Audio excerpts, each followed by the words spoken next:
Parece ser que Adif, el administrador de infraestructuras ferroviarias, dispondrá de una ayuda adicional de 20 millones de euros procedentes de los programas operativos de los fondos europeos para las obras que están llevando a cabo en la región. Es una buena noticia, por cuanto suponemos que ayudará a ejecutar más obra en el corredor extremeño de alta velocidad, permitiendo realizar más infraestructuras o adelantando los plazos. En cualquier caso, bienvenidos sean. Sobre este tema vamos a hablar en nuestra picota de hoy, a cuenta del debate que ayer protagonizaron el presidente de la Junta y el jefe de la oposición.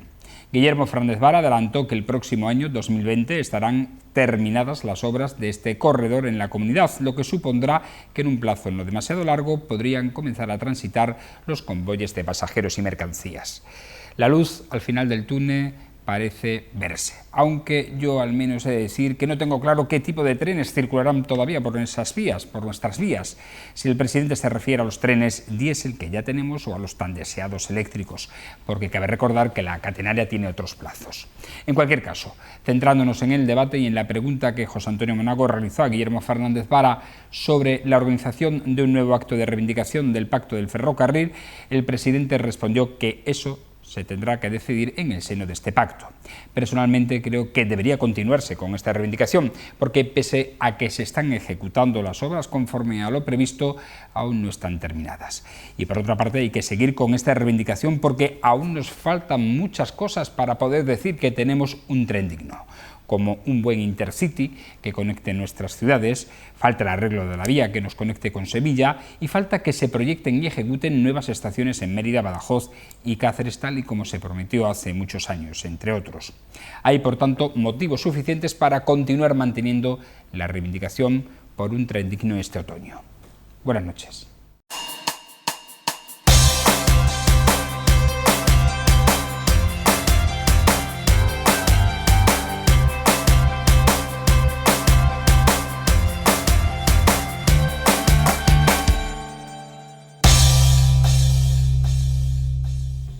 Bienvenidos a esta picota, la edición número 1008, en la que vamos a cerrar esta semana hablando del tren. Hacía tiempo que no hablábamos, pues ahora sí toca precisamente, como hemos dicho en la editorial, debido a ese debate que ayer hubo en el seno de la Asamblea de Extremadura. Hoy tenemos en nuestra picota para hablar de este y otros temas a Abel Hernández. ¿Cómo está? Buenas noches. Buenas noches. ¿Qué tal la semana? Bueno, bien. Hoy hemos empezado con la manifestación, la manifestación de la protesta de los alumnos en la mayoría de los centros educativos por el tema climático. Y, bueno, está bien. ¿Qué tal ha sido la respuesta? Siempre que se trata de decidir no ir a clase y después acudir a manifestaciones y tal, bien, pero de todas maneras es bueno que los chavales estén concienciados. Me han ido a visitar 20 veces, ¿no?, para decir, bueno, que ellos también querían hablar, querían manifestarse. Yo creo que también ha tenido mucho que ver la chica esta, Greta, ¿no?, y de tal manera que se han cogido ellos como si realmente se sintieran partícipes, y eso sí me ha gustado. Sí, está bien. A mí mi hija hace 2 días me pidió que le firmara la autorización para poder asistir. Porque al ser de tercero, es decir, el derecho a la huelga lo pueden ejercer de tercero para adelante, de tercero de la ESO, con lo cual, igual que mi hijo, que está en tercero, igual que tu hija, pues era una alegría para ellos porque era el primer día que podían firmar, ¿no? Sí, la primera manifestación. Yo recuerdo mis tiempos de instituto, que además tuvimos unas movidas muy importantes. Yo no sé si Ana Gavirio, buenas noches, ¿qué tal? Muy buenas noches. Tú y yo más o menos que somos así parecidos en edad, también las viviste por el tema de la selectividad. Bolonia, sí, el cambio de... Madre mía. Fue una época de... Yo la vi desde Yo recuerdo... pero bueno. Sí, yo recuerdo un curso que por lo menos tuvimos casi 3 meses de huelga, sumando todos los periodos. Además fue, yo creo recordar que fue mi año de COU, que estábamos justo ahí, que teníamos selectividad, que estábamos ya pensando en irnos fuera y nos pasamos la mitad del curso fuera de clase. Fuera de clase. Porque lo que decía Abel, es cierto. A ver, y es normal porque los hemos hecho todos y se seguirá produciendo siempre, todos los estudiantes se apuntan a cualquier manifestación, concentración, reivindicación que haya, porque suponen no ir a clase. Luego ya la manifestación, concentración, reivindicación, ya veremos. De todas maneras, y dejo paso rápido para que saludes al siguiente contertulio, es muy importante lo de los referentes. Yo siempre cuando estudiaba la carrera nunca entendía que era aquello del target. Pues ahí está, Greta se ha convertido en el target, en el referente, y va directamente a su público objetivo, al target, y ahí está el éxito de esas manifestaciones. Y triunfando, y tanto, que sí. Hoy saludamos a Daniel Serrano, buenas noches, que nos acompaña en esta picota. ¿Qué tal tu vida? Pues bien, fuera de la política. Tranquila, trabajando, ayudando a colaborar con los impuestos, ¿no? A levantar el país, ¿no? Desde la privada y bien, lo que llevo haciendo siempre. En cuenta que yo cogí cuando estaba en política, realmente viviendo de la política, ha sido 4 años y bueno, llevo 22 años, llevo dedicándome a una distribución de químicos y ahí seguimos. Sigo haciendo exactamente lo mismo que hacía antes de entrar en política y lo que sigo haciendo, visitando a la misma gente, los mismos clientes y bueno, mis cositas, pero bastante bien.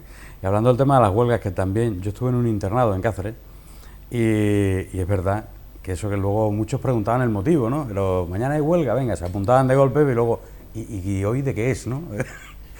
Pero es cierto que con toda una época que se juntaron muchos y demás, cualquier excusa servía para huelga. Yo recuerdo además una muy sonada cuando nos quitaron los autobuses, la parada de autobús urbano en Cáceres, en la Laboral, un centro donde estaban 2.000 internos, que tenía entonces la Universidad Laboral, 2.000 internos allí. Claro, 2.000 personas, 2.000 chavales, a manifestarse en escala a la Plaza Mayor. Pues aquello además fue bastante sonado. Tanto, claro. Bastante sonado, hasta conseguimos que regularan y volvieran a poner la parada del autobús urbano en la puerta de la Laboral. De la Laboral, sí, es cierto. Yo de Cáceres no estoy allí, pero sí tengo amigos en la universidad. No tuve periodos de huelga, pero sí tuve amigos que lo hicieron el primer año que entramos y los vi en la televisión, y la primera huelga que hicieron, ¿sabéis por qué fue? Fue el año 90, en el que se decretó el horario de cierre de la Madrid a las 3 de la mañana. Y hubo una huelga y unos altercados tremendos en Cáceres. Y bueno, y vi a mis amigos manifestándose por eso. Digo, joder, ¿cómo ha cambiado el tema? Apoyando el comercio local, como debe ser. Es que en esa época, primero se iba a la Plaza Mayor y a las 2:30 o así era cuando te ibas a la Madrila. Sí, en procesión. En procesión, claro, cuando estaba la época del Rita, y claro, ¿cómo nos van a cerrar? Era mi época aquí. ¿Cómo nos van a cerrar si acabamos de llegar, no? Y claro, y más entonces cuando los estudiantes, pues era el sábado cuando nos daban esas horas extras de permiso, que no teníamos hora de llegada, ¿no? Entonces, claro, pues era un mundo aquello. Pero ya no... Yo recuerdo ya después del éxito que tuvieron las huelgas, las reivindicaciones, que ya hacíamos huelga, hasta si la calefacción no era óptima, huelga. Sí. Sentadas, si no funcionaban las cabinas de teléfono. Entonces el centro estaba lleno de cabinas en la entrada, claro, todos de distintos pueblos de Extremadura. No funcionaba una cabina, hacíamos huelga también, porque la fuerza, nos dimos cuenta que al juntarnos todos para pedir algo, todos unidos, se conseguían las cosas. Se conseguían, sí, cierto. Y todo esto... que eso se haya olvidado, oye. Sí. Oye, yo fui cabecilla, yo fui cabecilla de una huelga, de una manifestación en mi instituto por la calefacción. El último año de instituto, que yo no la llegué a disfrutar, porque yo ya me fui después a la universidad, pero el último año fui cabecilla de una huelga por el cambio de la calefacción. Sí. Y ahora que no hay aire acondicionado en casi ningún instituto, nadie se manifiesta. Bueno, vamos a hablar de otras cuestiones. Por cierto, en ámbito local hay que decir que hoy se puede ver ya un mural de los 4 que se van a pintar coincidiendo con los Objetivos de Desarrollo Sostenibles, los conocidos como ODS, en el Centro de Salud Obispo Paulo, en la zona sur. Precisamente en la zona sur ha surgido también la noticia porque se va a cambiar el puente de la pasarela de acceso a la isla. No se va a cambiar, se va a arreglar, porque tiene óxido, está bastante estropeado, una reivindicación de los vecinos, sobre todo la asociación de vecinos, y hoy se ha anunciado que se va a arreglar. También desde el Ayuntamiento de Mérida se ha dicho que el estado de los puentes que hay en torno al río Guadiana y Guadianilla son seguros, que no hay ningún problema con la seguridad de los puentes, pero que en este caso es más una operación de limpieza y de mantenimiento a esa pasarela de 35 metros, y por eso se va a actuar sobre ella. Y también ha servido para despedir a la presidenta de esa asociación de vecinos, Tenti, que deja ya la presidencia de la asociación de vecinos por motivos personales. Bueno, dicho esto, vamos a hablar del tren, de lo que veníamos a hablar y de lo que hemos comenzado, con el tema que hemos comenzado este programa, porque el presidente de la Junta, Guillermo Fernández Vara, ha asegurado este jueves en el Pleno de la Asamblea de Extremadura que el año que viene terminarán las obras del corredor de alta velocidad en la región y el AVE. Después de las pruebas oportunas, dice, será una realidad. Vara ha respondido así al líder del Partido Popular, José Antonio Monago, cuando éste le ha preguntado sobre si el gobierno autonómico trabaja ya en la movilización para reclamar en Madrid un tren digno para la comunidad. El jefe del Ejecutivo Regional ha explicado que las protestas ciudadanas han servido para que se pasara de una inversión en 2015 y 2016 de 140 millones de euros a una ejecución de obras por valor de 450 millones de euros en los años 2017, 2018 y 2019. Además, ha indicado que la movilización de los extremeños sirvió para que se hayan reducido las incidencias un 62%, ya que pasó de 277 en 2018 a 104 en 2019, porque, dice, estas obligaron a Renfe a cambiar los trenes. Por su parte, Monago ha recordado que el Ministerio se comprometió a que en 2019 hubiera trenes de altas prestaciones rodando por Extremadura y que en 2020 iba a estar la vía electrificada, algo que en su opinión, dice, no va a ocurrir. Tú te quejabas, Ana, de que no tenemos tren, de que no hablamos del tren, pues ahí tenemos ya la primera vez de la temporada que vamos a hablar del tren.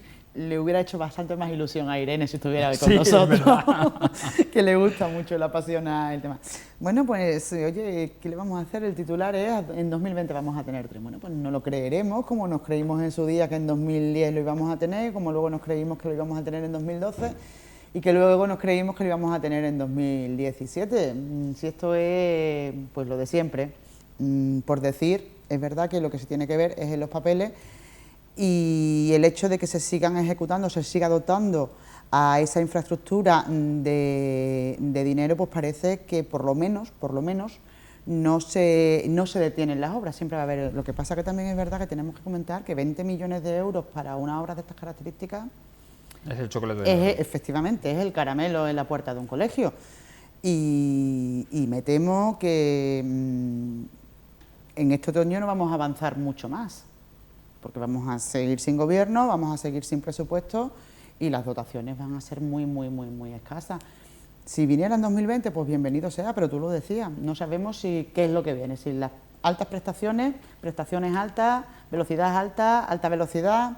Tenemos por ahí otro lado el tren convencional que está en las condiciones en las que está, y de acuerdo que se hayan reducido mucho las incidencias en el último año o en los últimos meses, pero sigue habiéndolas, y hay gente que depende para su vida laboral, para su vida escolar y académica, del desplazamiento en tren, y seguimos dándole quebraderos de cabeza a esa gente, con lo cual seguimos estando en el mismo sitio.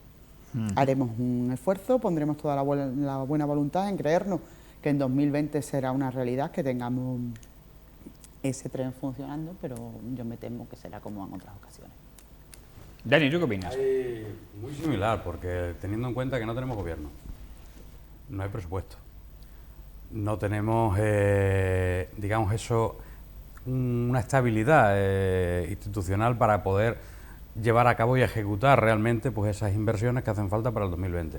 Me suena, pues, a propaganda. Estamos en vísperas de unas elecciones, me suena a propaganda. Ya me dijeron lo mismo en el 2010, para el 2016, nos lo han dicho tantas veces, y el problema es que con las autonomías de Extremadura ha sido la gran olvidada. Dice, aquí se han repartido históricamente PP y PSOE el 50% prácticamente entre Cáceres y Badajoz, los representantes en el Congreso, y ha sido más relevante, como hemos visto hace poco al ministro Ábalos, ha sido más relevante, pues, cambiar por el diseño varios AVE en Cataluña y en Valencia, que sin embargo, pues bueno, dotar un poquito más para que se llegue a una parte de España importante, que somos 1 millón de habitantes, pero una parte de España importante. Y al tener todo fraccionado, y aunque realmente sean comunidades autónomas, fácticamente, parece que somos un Estado federal, está dividido, desmembrado el país, pues nos hace que Extremadura sea la gran perjudicada, no solamente en el tren, porque se han reducido las averías. Hombre, válgame el señor, es que antes eran a diario, es que no había un solo día que no se averiara el tren. Y bueno, yo hago además las rutas, distintas rutas de Extremadura, cuando paso alrededor al lado de la vía, y las obras pues van al mismo ritmo. O sea, no he visto celeridad en las mismas, he visto sus pausas, pero es de vergüenza que en el siglo que estamos, en vísperas ya del año 2020, que Extremadura todavía esté construyendo las vías para un tren de alta velocidad. O sea, es un poco, creo que no nos merecemos eso, porque yo pago los mismos impuestos que puede pagar a nivel nacional un madrileño, mi compañero de Madrid, de mi empresa, los mismos. Y él tiene unas infraestructuras que yo no tengo. Él tiene una sanidad que yo no tengo. Entonces, la solución creo que parte por recortar y ese principio solidario que sea de obligado cumplimiento. Ya que si pagamos los mismos impuestos que paga alguien de Cataluña o alguien de Madrid, aunque allí sean más, pero es que yo pago lo mismo. ¿Por qué una persona tiene derecho a tenerlo y otro no? Entonces, ¿de qué sirve el Estado? ¿De qué sirve que ahora no hay gobierno, pero nos prometen que sí, que el año que viene vamos a tener ya las obras casi terminadas? Que el tren, dejar paso que va a pasar el tren ya por aquí. ¿Sabes? Aquí en la puerta, de una parada de tren aquí en la puerta de Televisión Extremeña. Pues creo que la vía pasa por aquí, cerca. Creo que hay que ser más serios y realmente ponernos de acuerdo. No con circos, esto, que ya es que lo de los pactos, este pacto del ferrocarril ya suena un poquito a circo, porque si tú dices que sí, si yo digo que no. Creo que es algo más serio de ir todos a una, pero no todos a una todos, sin color político, sin una bandera de sindicatos, sin una bandera política, sino somos Extremadura y queremos esto. Y gobierne quien gobierne. Y gobierne quien gobierne, porque parece ser que depende de quien gobierne, pues unos van y otros no van, o ahora sí me interesa ir, ahora no me interesa ir. Y yo creo que, igual que hablamos antes de las huelgas, que se ha perdido esa de vamos a unirnos todos, que la unión hace la fuerza, pues creo que dejándonos de circos teníamos que pelearlo más. Pero no me creo, desgraciadamente, no me creo que el año que viene tengamos a ver. Ojalá. Abel, ¿tú qué opinas? Bueno, en principio yo creo que Extremadura ha alzado la voz, eso hay que reconocerlo, es decir, hace no tantos años, es decir, aquí ni se planteaba nada del tren ni de un montón de cosas, ¿no?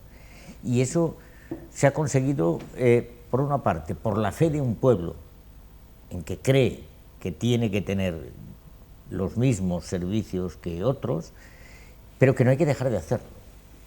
Es decir, seguir. Casi siempre Extremadura es una tierra que ha tenido que ganárselo absolutamente todo, y eso no se da, eso se gana, lógicamente, pues con la esperanza, con la creencia en que uno tiene la razón y tiene la fuerza. Por eso no hay que dejarlo. Yo creo que cualquier cosa que se siga haciendo por el tema del tren será algo de lo que luego nos sentiremos satisfechos. Lógicamente, hay que obviar, y en ese sentido tiene Daniel cuando decía, es decir, no se trata ahora de que yo diga va a ser en el 2020, el del otro partido diga no, eso va a durar hasta el 2030, porque eso no nos beneficia, lógicamente, en el sentido de que tenemos que seguir hacia adelante, porque lógicamente yo creo que Extremadura está consiguiendo muchas cosas, es decir, cuando soñábamos nosotros en tener la cultura que tenemos ahora, que lógicamente todo ese tipo de cosas ayudan, no estamos hablando de la Extremadura olvidada en el sentido del que estuvo muchos años, sino que yo creo que también tenemos una nueva sociedad en Extremadura, es decir, hoy nos movemos más, la mayoría son universitarios ya, mucha gente, que no es cuando iba uno, a lo mejor o dos, como decía Daniela Cáceres, y bueno, yo creo que Extremadura está cambiando, nos debemos seguir creyendo que podemos tener esperanza. Me da igual el 20 que el 21, si eso sino sencillamente no perder la esperanza. El problema es que esa esperanza se logra a través de la movilización. Tú sabes que aquí un aspecto muy importante de la movilización ha sido el pacto ferroviario, independientemente de las polémicas que haya habido. No, si yo quiero que siga el pacto ferroviario. Yo también, yo quiero que siga o por lo menos impulsándose esa movilización. Claro. Pero no nos vamos a engañar, a ver, en la época en la que estamos y con los meses que tenemos por delante, lo de la movilización del pacto ferroviario, lo de una nueva movilización va a ser casi imposible, porque van a entrar en juego los colores políticos, a mí me interesa, a mí no, ahora yo voy, ahora ya no voy. O sea, es verdad que ahora va a ser, por lo menos, si esa movilización viene por parte de los poderes públicos y políticos. Sí. Eso va a ser casi imposible ahora. Y el problema es que efectivamente estemos parados durante muchos meses y cuando queramos retomar esa movilización social, con esa conciencia social que tenemos ahora, se haya perdido en parte o un porcentaje muy grande de esa movilización social, de esa sensibilización que está ahora en cualquier esquinita o en cualquier... Sí, pero obviamente tenemos, si lo que tiene que pasar es el tiempo. Sí, no, sí, eso, a ver, claro, eso ya lo sabemos. De manera inexorable. Fíjate tú si ha pasado el tiempo, desde 2010 que iba a llegar la AVE, aquí estamos casi en 2020. Desde el momento en que hay que tener presupuestos, eso a mí me parece fundamental, hay que tener un gobierno, hay que tener, y es verdad que durante, bueno, pues tiempo, porque la situación ha salido como ha salido, todos lo sabemos, ¿no? Pero sí que hay momentos en los que cuanta más estabilidad haya, más posibilidades hay de hacer las cosas. No digo estabilidad por aquí, por allí o por el otro lado. Sino... Yo le diría una cosa al señor Vara o a cualquiera de nuestros gobernantes. En este caso al señor Vara, que es el presidente de la Junta, ¿no? O a cualquiera que estuviera. Que no nos hablen de obras ni de presupuestos. Como hay una ley, antes de que cambie la ley esta del tiempo que se va a mantener en el cargo público, no me hables del tren, inaugúramelo. Sí. Ya que lo dices, inaugúramelo. Estás a tiempo. Que ahora con ese... Y cuando me lo inaugure, quédate, haz lo que quieras. Con la ampliación de mandato lo va a inaugurar. De verdad, de verdad te lo digo. Eso es hacer trampa directamente. Voy a inaugurar el tren. Aunque yo he leído por ahí de algún político que se tiró prometiendo una cosa y se ha jubilado y ni siquiera el nuevo lo sigue haciendo. Y me temo que nos tomamos en serio, se toman en serio lo del tren o nada, pero no solamente con el tren, con la sanidad. Cuando tú partes una nación en 17, multiplicas todo por 17 los costes y no da para tanto. Es que no da para tanto. De algún lado tiene que salir, que está bien las autonomías para dar un determinado tipo de servicio. La idea inicial por el cual se crearon las autonomías, eso que se ha perdido ya, eso que se ha perdido en el olvido totalmente. Pero esa idea inicial para dar esos servicios, pero todo dependiendo del Estado, o sea, con una sola administración, pues al multiplicarlo por 17 no da y hay que pagar más impuestos. ¿Hay menos empleo? Pues entonces hay que subir más los impuestos. Sigue habiendo menos empleo y más empleo público, más empleado público, pero hay que subir más los impuestos. Pero Daniel, el tema de las autonomías, vamos a ver, si esto hubiera sido, es decir, el Estado primigenio de las autonomías, aquí había unos que nos estábamos chupando el dedo, ¿vale? Y otros que estaban viviendo, es decir, de primera. Pero el Estado de las autonomías ha generado, ya sé que hay, hombre, si hay un montón de entradas en las redes por la supresión de taifas, y no sé si lo habéis leído todos en Facebook, pero el Estado descentralizado es bueno. Extremadura no hubiera sido lo que es, lógicamente, por ese Estado descentralizado. Hubiera estado mejor. Voy a poner un ejemplo. A ver, mira. Yo tenía una tarjeta azul, parecida a esta, pero azul, que ponía Insalud. Sí. Y hice un viaje que hicimos de intercambio a Francia y había un convenio de España con el resto de Europa para que pudiera tener servicios médicos. Yo ahora tengo esta. Pero es que tengo otra en Valencia. Pero que tienes. Porque para ver a mi hermana, para que los medicamentos, por el tema de los consorcios que hay ahí, para que me puedan atender igual, me he tenido que sacar otra tarjeta sanitaria en Valencia. Yo no lo conocía eso, pero entre otras Yo cosas, tampoco, hasta que me dijeron, me mandaron una factura. pero nuestra comunidad autónoma es la que atiende a todo el mundo con esa tarjetita. No, y además es que en el resto de España con Y esa en el- tarjeta también te atienden. te Y en atienden. Europa te atienden. Y en con esa Europa tarjeta, exactamente con igual. el suplemento de la tarjeta europea. Europea, Eso es verdad. eso sí. Claro, hay que que yo sacarse he la estado de tarjeta. excursión con los chavales Totalmente varias veces cierto. en Italia y vamos.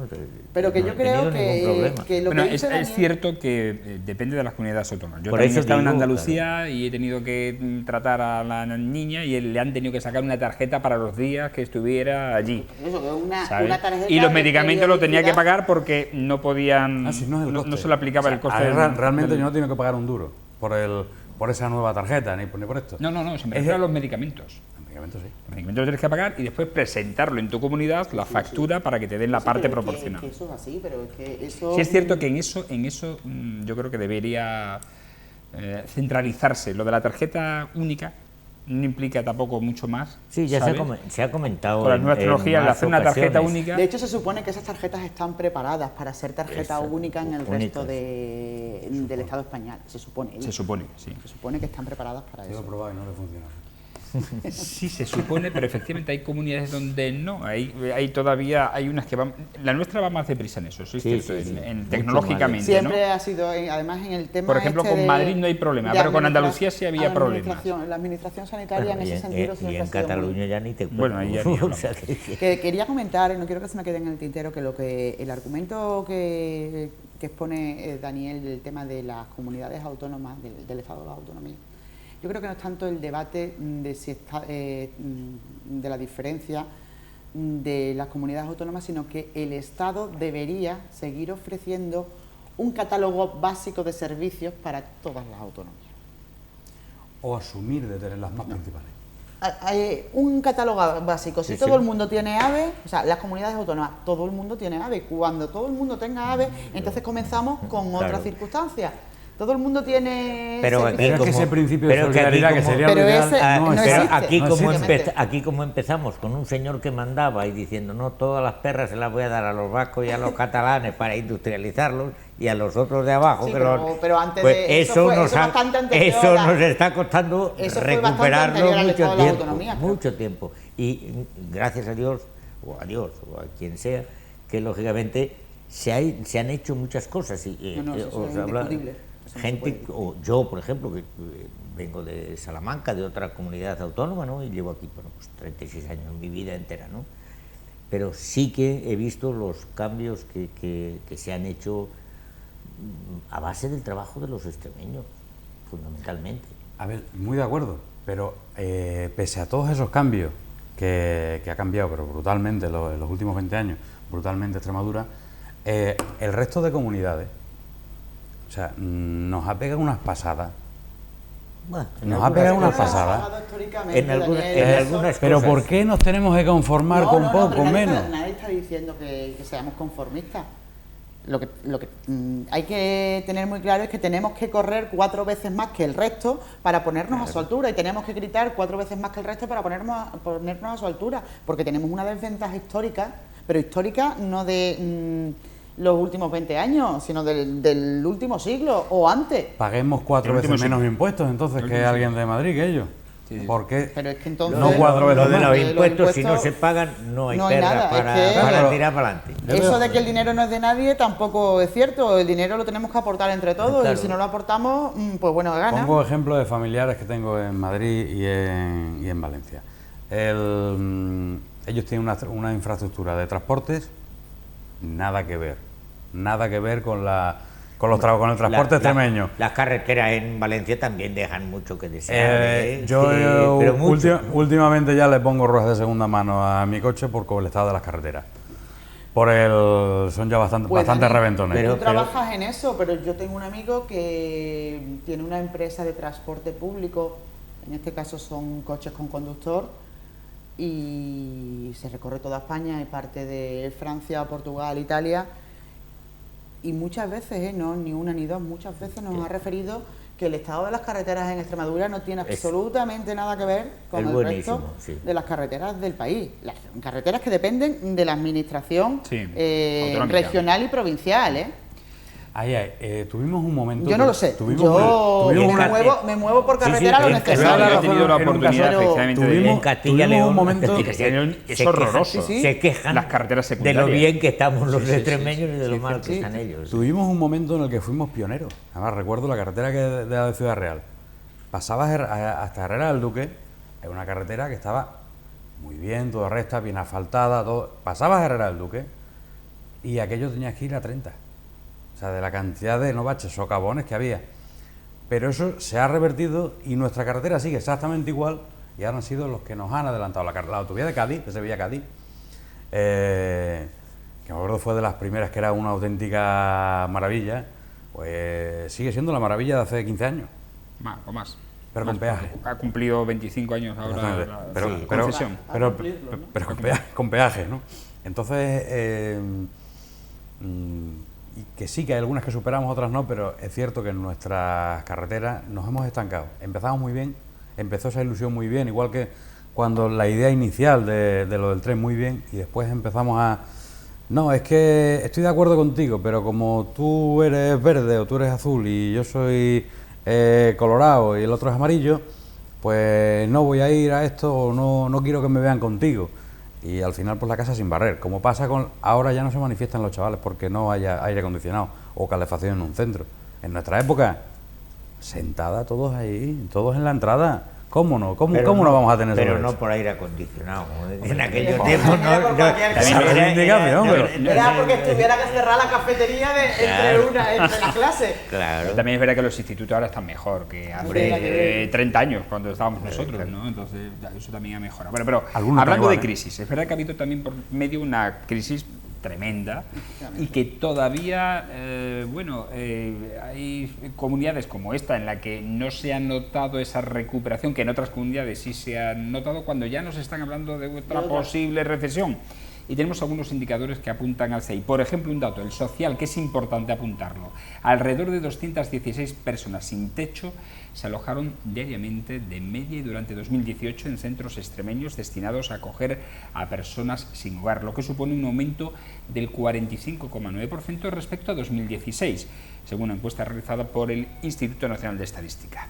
El número medio de plazas de alojamiento ofertadas para este colectivo fue de 287 en Extremadura, que registraron una ocupación media del 75,2%, 14 puntos porcentuales, eso sí, por debajo de la media nacional.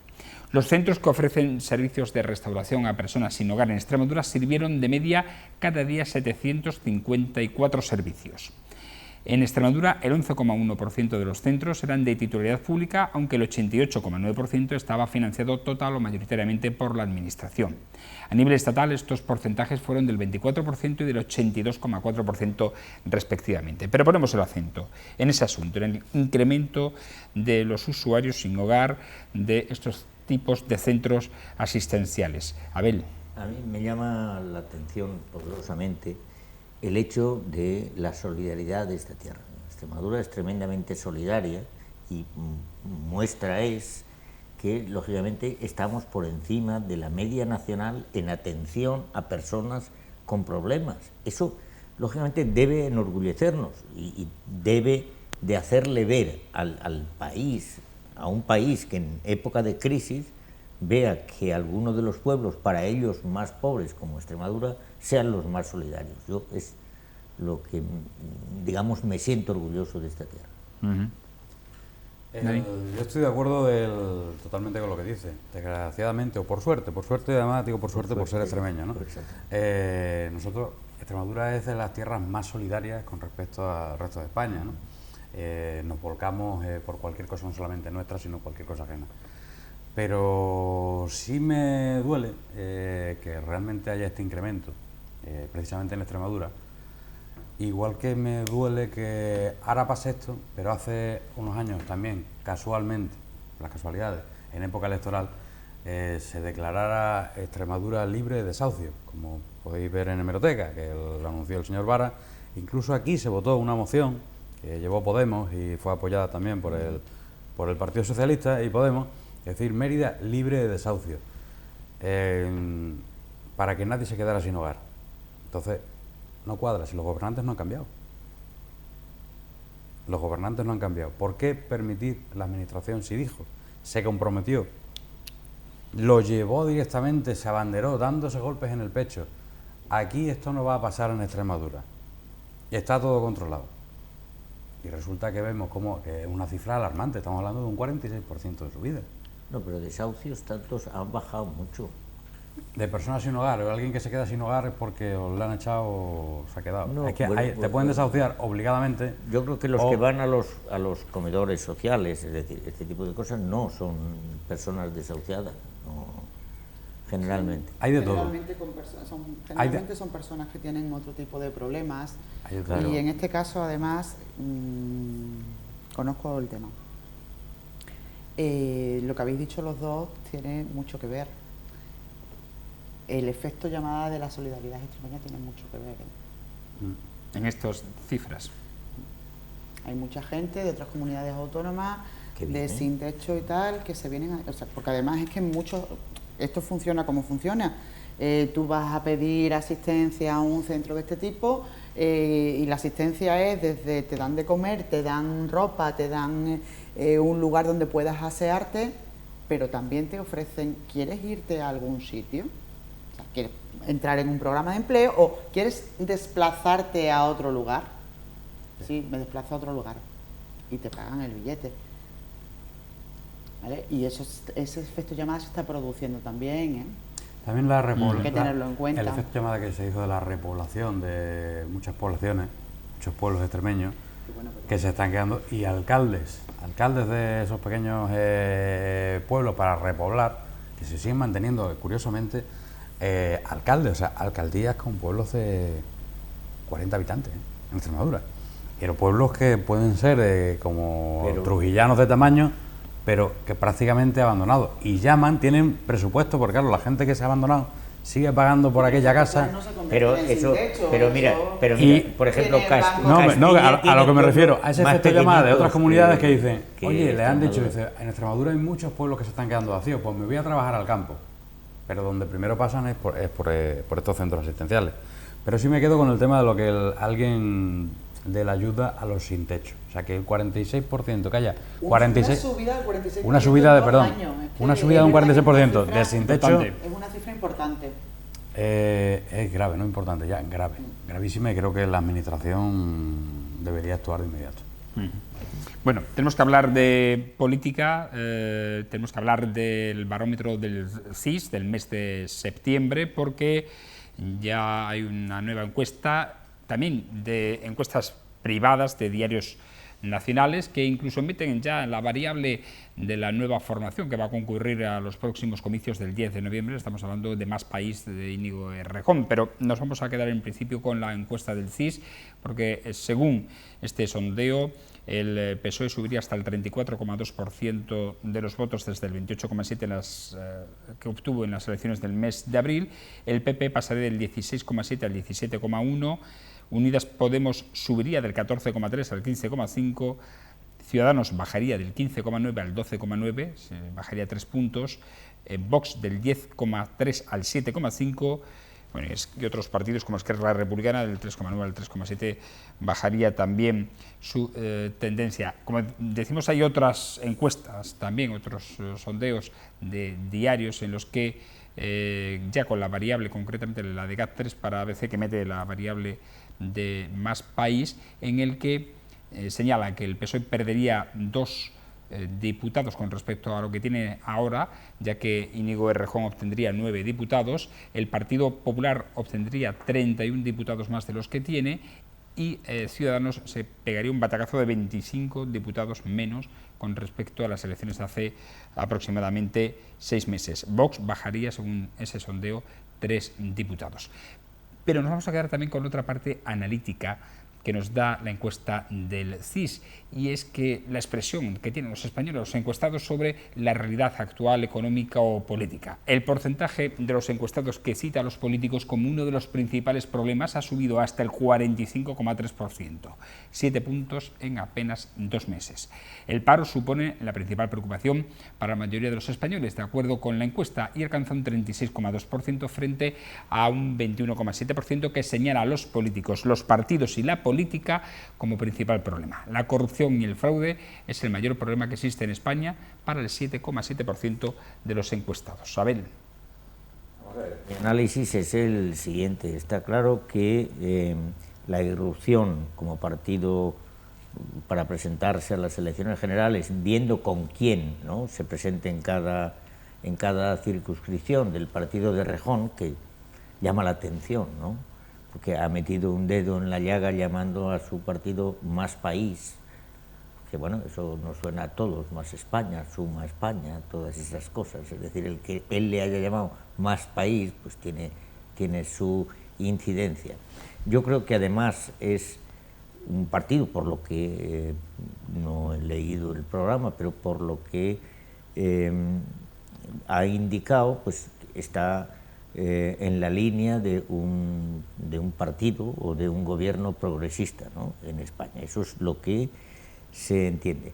A partir de ahí, después, lo que también se empieza a ver es que después de haber estado durante años hablando de la nueva política, de los nuevos partidos, que lo iban a cambiar todo, y al final lo que te vas a encontrar es, oiga, que al final los dos partidos de siempre pues acaban subiendo lógicamente de votos. Luego un aumento del bipartidismo. Claro, y un cansancio de la nueva política, los que iban un hartazgo de la nueva política. Pero esto es, de todas maneras, creo, además más de una ocasión lo hemos hablado con amigos, creo que es un tema cíclico. Ya en los 80, en la época de los 80, echamos la vista atrás, ¿cuántos partidos socialistas había en la izquierda? ¿Cuántas derechas había en aquellas elecciones? Yo recuerdo, estaba en el colegio en Madrid, en el Colegio Cervantes, en Raimundo, al lado de Cuatro Caminos, y además la costumbre regalaban, de hecho todavía los tengo ya por curiosidad, muchos, taco así, de abonos del bonobús, que era una tira grande que le había que meterla, y todos los partidos lo hacían, y como se ponía a repartirlo allí, pues lo típico de los críos, pues venga, lo cogíamos y nos lo llevábamos para casa, ¿no? Y el otro día, viendo así a alguno, digo, ostras, y vi tres que eran tres de partidos socialistas distintos, luego el de liberales, o sea, un montón, hasta que se decidió que la unión hace la fuerza y volver. ¿Qué ha pasado ahora? Pues que la corrupción pues ha cansado no solamente a los ciudadanos, ha cansado hasta la mitad de los que estaban dentro de los dos grandes partidos. O sea, la mitad, mucha gente que dice, oye, ¿y por qué? ¿Cómo vamos a defender una cosa si lo está haciendo el de mi casa? Es que en la de enfrente dice, si lo está haciendo el de enfrente. Y ha pasado en el Partido Socialista y ha pasado en el Partido Popular. No tanto como en el PP, ¿no? Ha pasado en el Partido Socialista y ha pasado en el Partido Popular. Socialista, sí. Ningún caso de corrupción tan grave como... A ver, el mayor caso de corrupción de toda la historia ha sido los ERE de Andalucía. Los ERE de Andalucía. El mayor caso de corrupción es que es ni sumando todos los demás. Sumando todos los demás. A ver, ni sumando se llega. Es que ni sumando se llega. De ahí, pero ojo, los equiparo, fíjate lo que te digo, a ver, los equiparo a unos y a otros, porque al fin y al cabo la gente se harta de eso. ¿Y qué hacen? Pues se harta, queremos realmente los españoles pues que mejore la vida política, que realmente hay una esperanza, hay una posibilidad, y bueno, pues nacen estos partidos. Sírvase de aviso a los grandes, o sírvase para que realmente pues cojamos el toro por los cuernos, como decimos, y poner en debate y sacar al debate público pues cosas que se habían obviado o había habido un acuerdo entre ambos partidos, como es el tema de la autonomía, o sea, el desmadre del estado de las autonomías, como otro tipo de cosas que han sido agujeros o pozos sin fondo que lo único que han hecho ha sido pues perjudicarnos, ¿no? Y creo que ese, en cuanto al barómetro esto del CIS. Y sobre el tema de los políticos, la opinión que tienen los españoles de los políticos, la política y los partidos. Estoy de acuerdo, el político tiene que estar al servicio del ciudadano. Yo, por mi paso por la política, hay una cosa que no he entendido, Muchas veces, además, recuerdo en algunos cafés con Ana, decía, no lo entendía, digo, aquí hay... Y es verdad, a lo mejor te metes en una vorágine, a lo mejor, no sé, porque uno a sí mismo no se ve, ¿no? Pero el creerse que cuando uno llega a la política es el ciudadano el que está a su servicio, y es al revés.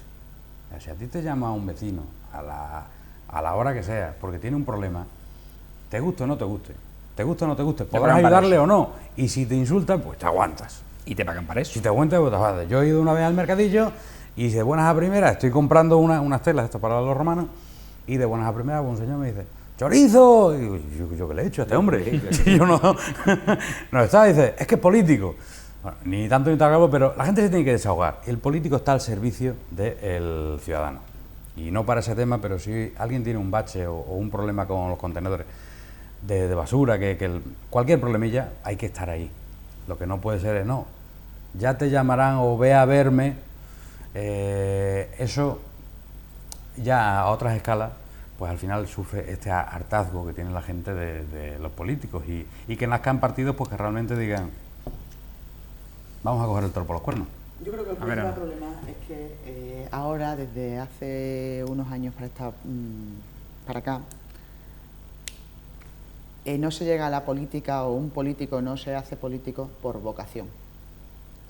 Los políticos vocacionales, y todos conocemos algunos nombres de esos grandes políticos vocacionales, no existen en España, han desaparecido, con lo cual, pues ahí ya entran los conflictos de intereses personales, intereses de partido, intereses de grupos económicos, con lo cual, es verdad, el CIS lo que está haciendo es poner de manifiesto algo que nosotros hemos comentado muchas veces aquí. Hemos llegado a una situación que la gente está hasta las narices, no quiere hablar de política, no quiere ni oírlo. La gente no entiende que lleven 3 meses estos señores de vacaciones y no se hayan conseguido poner de acuerdo. Entonces es normal que se ponga de manifiesto pues eso que está sucediendo en los últimos meses en España, que la gente está hasta las narices de la política. De todas maneras, vuelvo al CIS. Me parece vergonzoso, en primer lugar, que por enésima vez Tezanos haya cambiado la manera de la nomenclatura de la encuesta. Además lo dijeron ayer, tuvieron la cara de salir diciendo que habían vuelto a cambiar la nomenclatura de evaluación de la encuesta. No lo puedo entender. O sea, que es que cada encuesta que saca viene con un cambio de nomenclatura. Sí, lo que tú quieras.